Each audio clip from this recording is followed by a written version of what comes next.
Bismillahirrahmanirrahim. Assalamualaikum warahmatullahi wabarakatuh. Alhamdulillah, pada kesempatan yang sangat bahagia ini saya Kardi Manaksa akan menjelaskan materi mengenai pengembangan kurikulum. Dan pada video penjelasan kali ini saya akan mencoba menjelaskan ada 10 poin yang akan saya jelaskan terkait masalah pengembangan kurikulum dalam dunia pendidikan. Nah, apa itu? Mari kita saksikan penjelasan berikut ini. Yang pertama adalah pengertian dan konsep dasar kurikulum. Kurikulum awal mulanya digunakan dalam dunia olahraga pada zaman Yunani kuno. Kurikulums dalam bahasa Latin, kurir berarti pelari dan curere berarti tempat berlari atau tempat berpacu. Kurikulum dalam bidang pendidikan biasanya diartikan sebagai sejumlah ilmu yang harus dipelajari. Dalam pengertian sempit, kurikulum merupakan seperangkat rencana, peraturan, isi dan bahan pelajaran serta cara yang digunakan sebagai pedoman penyelenggaraan kegiatan belajar mengajar di sekolah. Kurikulum memiliki 4 konsep, yaitu yang pertama tujuan kurikulum. Kurikulum menginginkan adanya suatu ketercapaian, baik dalam ruang lingkup sekolah secara menyeluruh maupun yang ingin dicapai dalam setiap bidang studi. Yang kedua, fungsi kurikulum.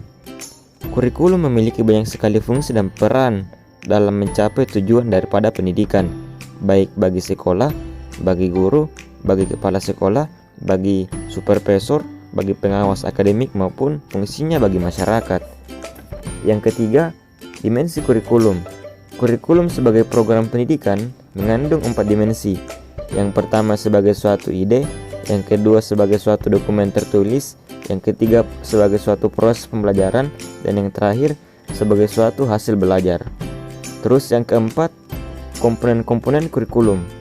Komponen kurikulum terdiri atas 4, yaitu yang pertama komponen tujuan, yang kedua komponen isi, dan yang ketiga komponen metode atau strategi, dan yang terakhir komponen evaluasi.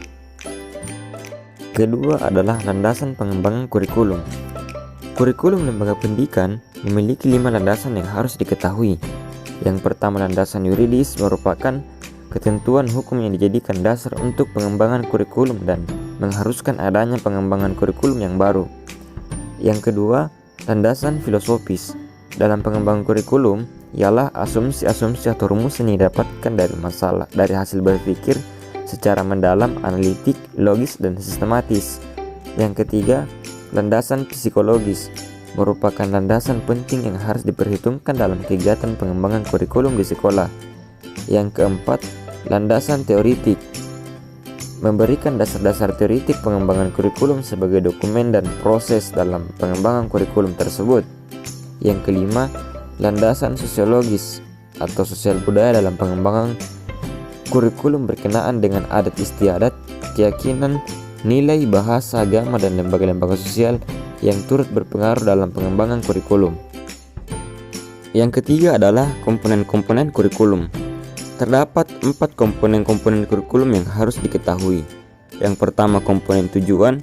Komponen tujuan berhubungan dengan arah atau hasil yang diharapkan dari pelaksanaan kurikulum. Tujuan kurikulum berhubungan dengan visi dan misi sekolah, serta tujuan-tujuan yang lebih sempit. Komponen tujuan meliputi 3 hal. Yang pertama, domain kognitif, yang kedua domain afektif, dan yang ketiga domain psikomotorik. Yang kedua, komponen isi atau materi pelajaran. Isi kurikulum merupakan komponen yang berhubungan dengan pengalaman belajar yang harus dimiliki siswa. Untuk menentukan isi kurikulum, harus ada penyesuaian dengan tingkatan atau jenjang pendidikan, perkembangan di masyarakat, perkembangan ilmu, pengetahuan, dan teknologi. Yang ketiga, komponen metode atau strategi. Komponen metode strategi merupakan komponen yang memiliki peran yang sangat penting sebab berhubungan dengan implementasi kurikulum. Dan yang terakhir, komponen evaluasi. Evaluasi kurikulum memegang peran penting dan merupakan bagian yang tidak dapat dipisahkan dari kurikulum, karena melalui kurikulum, evaluasi kita dapat menentukan nilai dan arti kurikulum yang sebenarnya. Yang keempat adalah prinsip-prinsip pengembangan kurikulum. Dalam bahasa, prinsip adalah asas, basic, yakin, dan pendirian. Penjelasan dan arti prinsip ini menunjukkan bahwa Prinsip ini mempunyai fungsi yang sangat urgen atau penting dalam kaitannya dengan sesuatu. Prinsip-prinsip pengembangan kurikulum menunjukkan pada suatu pengertian tentang berbagai hal yang menyangkut tentang kurikulum. Setidaknya ada 4 sumber prinsip pengembangan kurikulum, yaitu yang pertama data empiris, yang kedua data eksperimen, yang ketiga cerita atau legenda, dan yang keempat akal sehat. Ada 2 prinsip kurikulum yang harus kita ketahui. Yang pertama, prinsip umum. Prinsip umum biasanya digunakan hampir setiap pengembangan kurikulum dimanapun. Terdapat 5 prinsip umum dalam pengembangan kurikulum, yaitu yang pertama relevansi, yang kedua fleksibel, yang ketiga kontinuitas, yang keempat efisiensi, dan yang kelima efektivitas. Terus berikutnya yang kedua, prinsip khusus. Prinsip khusus artinya prinsip yang hanya berlaku di tempat tertentu dan situasi tertentu. Prinsip ini juga merujuk pada prinsip-prinsip yang digunakan dalam pengembangan komponen-komponen kurikulum secara tersendiri, yaitu yang pertama prinsip penyusunan tujuan, isi, pengalaman belajar, dan penilaian atau evaluasi. Yang kelima ialah model dan organisasi kurikulum. Secara teoritis, setidaknya kurikulum dapat dikelompokkan dalam 4 model, yaitu yang pertama kurikulum subjek akademik, yang kedua kurikulum humanistik, yang ketiga kurikulum rekonstruksi sosial, dan yang terakhir kurikulum teknologis. Nah, yang pertama model kurikulum subjek akademik. Kurikulum subjek akademik adalah kurikulum yang dikembangkan berdasarkan pada materi pelajaran dan bertujuan untuk memberikan pengetahuan yang sebanyak-banyaknya kepada peserta didik. Terus yang kedua, model kurikulum humanistik.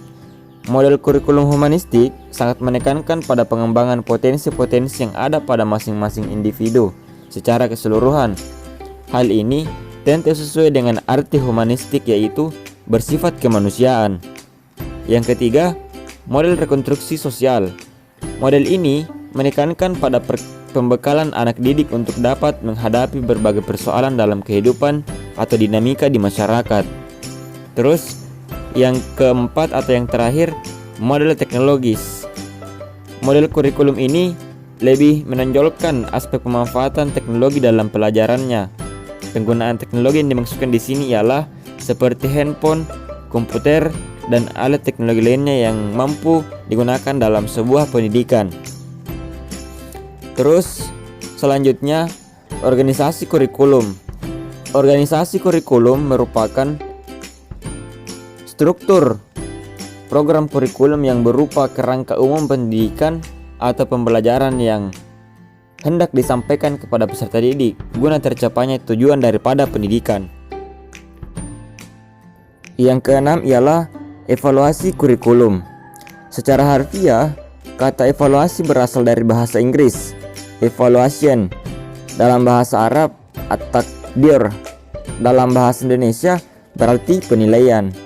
Secara sederhana, evaluasi kurikulum dapat disamakan dengan penelitian, karena evaluasi kurikulum menggunakan penelitian yang sistematik, menerapkan prosedur ilmiah, dan metode penelitian. Terdapat 6 prinsip evaluasi kurikulum, yaitu yang pertama tujuan, yang kedua bersifat objektif, yang ketiga bersifat komprehensif, yang keempat kooperatif, yang kelima efisiensi, dan yang terakhir berkesinambungan. Adapun model-model evaluasi kurikulum, yang pertama ialah model evaluasi kuantitatif.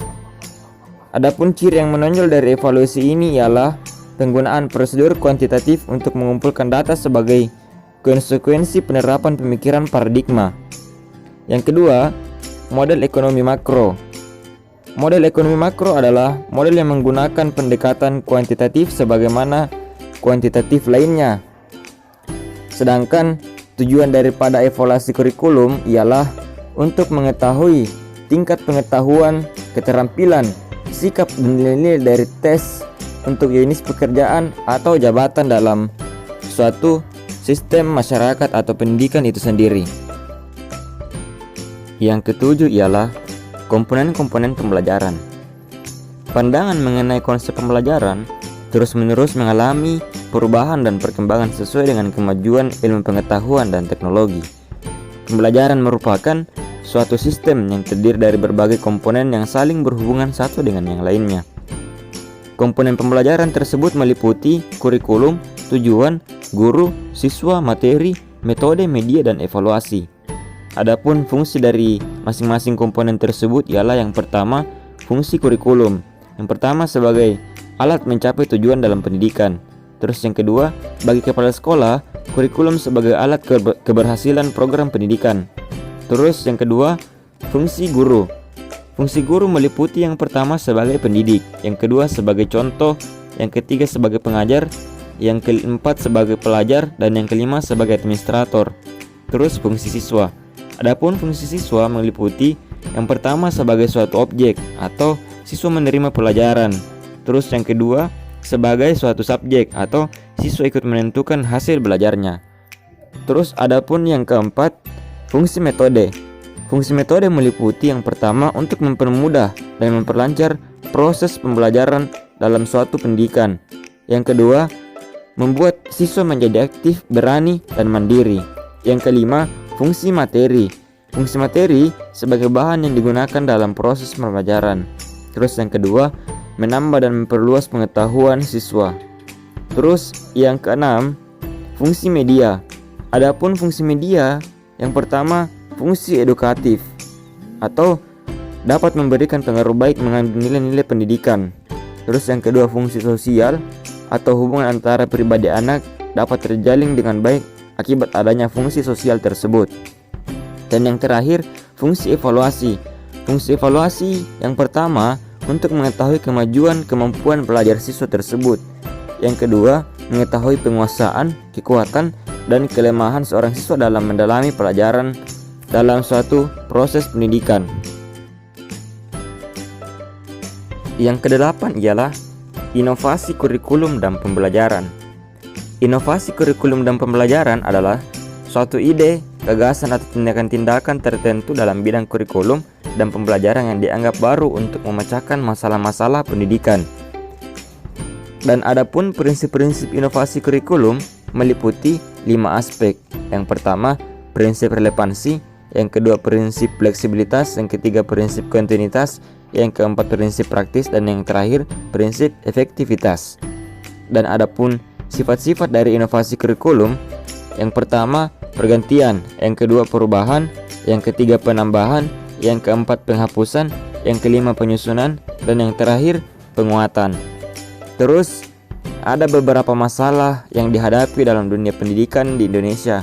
Di antaranya yang pertama, masalah relevansi pendidikan, yang kedua kualitas pendidikan, yang ketiga efektivitas dan efisien, dan yang terakhir daya tampung yang terbatas dalam dunia pendidikan di Indonesia itu sendiri. Yang kesembilan ialah prinsip-prinsip pembelajaran. Prinsip-prinsip pembelajaran adalah landasan berpikir, landasan berpijak dengan harapan tujuan pembelajaran tercapai dan tumbuhnya proses pembelajaran yang dinamis dan terarah. Terus adapun prinsip-prinsip pembelajaran meliputi yang pertama perhatian dan motivasi, yang kedua keaktifan, yang ketiga keterlibatan langsung, yang keempat pengulangan, yang kelima perbedaan individual, dan yang terakhir tantangan. Dan adapun implikasi prinsip-prinsip pembelajaran bagi pendidik dapat dilihat dari wujud tingkah laku dalam mengelola dan melaksanakan pembelajaran, memilih metode, media pembelajaran yang relevan, karakteristik peserta didik, memberi tugas dan latihan pengulangan, menilai dan memperhatikan hasilnya kepada peserta didik ketika memberi evaluasi. Yang ke-10 ialah pendekatan, strategi, dan model pembelajaran. Nah, pendekatan pembelajaran. Pendekatan pembelajaran dapat diartikan sebagai titik tolak atau sudut pandang kita terhadap pembelajaran. Pendekatan pembelajaran merupakan aktivitas guru dalam memilih kegiatan-kegiatan pembelajaran dalam dunia pendidikan. Terus yang kedua, strategi pembelajaran. Strategi pembelajaran adalah pola umum untuk mewujudkan proses belajar mengajar yang harus dikerjakan oleh guru dan siswa untuk mewujudkan tujuan daripada pendidikan. Terus yang ketiga ialah model pembelajaran. model pembelajaran adalah bentuk pembelajaran yang tergambar dari awal sampai akhir yang disajikan secara khas oleh guru di kelas. Dalam model pembelajaran, terdapat strategi pencapaian kompetisi siswa dengan pendekatan, metode, dan teknik pembelajaran. Demikianlah yang sempat saya jelaskan tadi, lebih dan kurangnya mohon dimaafkan. Semoga penjelasan tadi dapat memberikan sebuah pengetahuan kepada teman-teman untuk kemudian bisa mengetahui apa yang dimaksud dengan kurikulum dan apa sih yang sebenarnya kurikulum inginkan di kehidupan kita sekarang, khususnya di dunia pendidikan maupun di dunia masyarakat pada saat ini. Nah, itu saja yang mungkin saya sampaikan. Akhir kata, wabillahi taufiq wal hidayah. Wassalamualaikum warahmatullahi wabarakatuh.